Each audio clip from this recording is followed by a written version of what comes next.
Hi, I'm Manny and I'll be reading Echoes of Silence by myself. Quiet. She longed for quiet. The rhythmic beat of her heart sung in her ears. Her fists coiled, the sweat clinging to it intently. The wind played with her hair, and frustration came over her like a wave. She grabbed it back from the wind's gentle grasp and quickened her pace. The sun peeked through the trees. She glared. It retreated. After being locked in darkness for as long as she had, the sun irritated her eyes. She turned around. The endless grey of the shaking road lay behind her, and it was still too loud. The whispers of the forest enveloped her. She wanted to stop, to scream, to wash out the noise with her piercing wail. But no.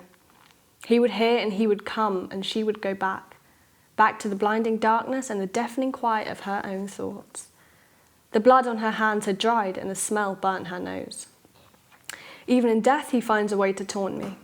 The thought brought a sickly smile to her lips, and for a second it was all quiet. They sat together. The candles burnt slowly. She watched as the wax fell to the ground. His eyes burnt into her back. Amaru could picture the look on his face, a patronizing smirk accompanied by a pair of cold eyes. Then she woke up. The sharp stab of the rock she had been sleeping on made itself clear. She was not with him. She was still alone. The chatter of the forest grew in volume as she washed her sleep away.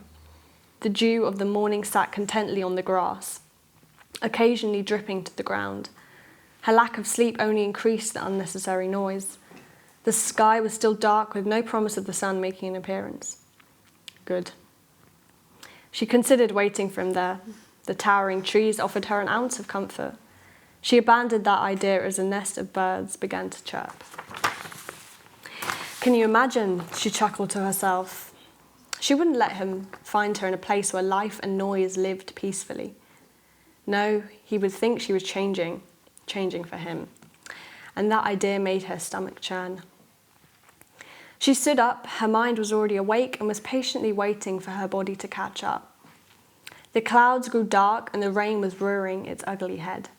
Her shoes had given up a while ago and the cold grass irritated her toes. Once again he appeared in her thoughts. And then, suddenly, the rain came.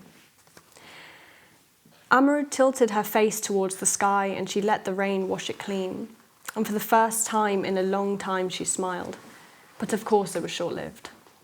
Suddenly her foot fell into a hole and a surge of pain rushed through her. And she did the most human thing she had done for a while. She screamed. The wail echoed throughout the forest, washing out any noise that were present.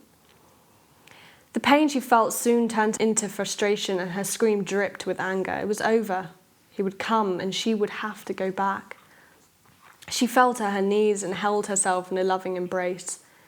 She let the tears fall freely. She was not ashamed of herself.